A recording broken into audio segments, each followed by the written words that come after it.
at the marine terminal here at the port, and you can see the West Seattle Bridge in the background and a ship actually having containers loaded onto it. And this is where the ships come to either have the containers taken off or the containers put on the ships so that they can head off to their next destination.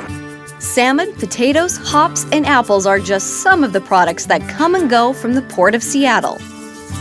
This is the first stop for the trucks carrying the containers here at the port. They have to stop here first and check in, and then basically they're told where to go next.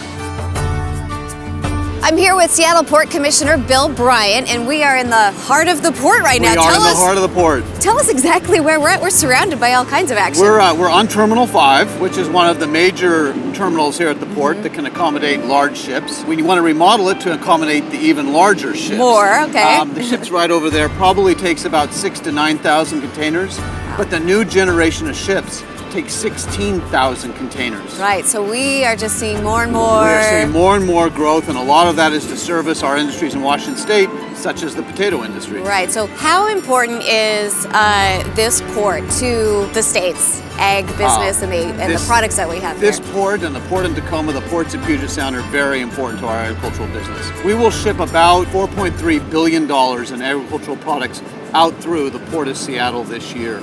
That's in apples, that's in hay, that's in frozen fries, and a lot of other commodities that are grown in Washington State. Wow. If we didn't have these deep water ports here, those products would have to be shipped through California or Canada, and that'd be a real disadvantage to our producers. That would. How much money are we talking about, like for the economy and all that? 4.3 billion is the value of the exports, but that's not really taking into account the job-generating power of the port. The Port of Seattle estimates that this port facility, the marine port, is responsible for about 100,000 jobs around Washington State. Those are jobs in apple packing plants in Chelan, and potato processing facilities in the Tri-Cities, and hay yards in Ellensburg. Yeah. So it has a job-generating influence around Washington State. What are the main products that are being exported from here? The largest agricultural product from Washington State would be hay. The products that are using refrigerated containers, and we just had one, there's one right there.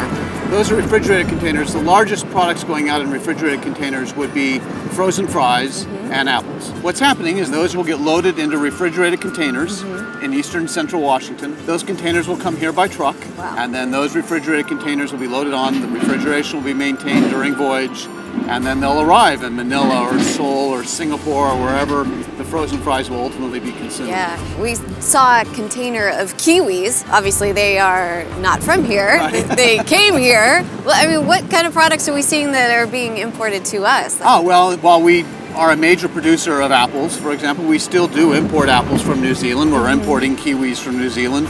We'll import grapes from countries during the off-season so that we can have fresh produce in our supermarkets all year round. So while we are exporters, we're also importers of a number of goods.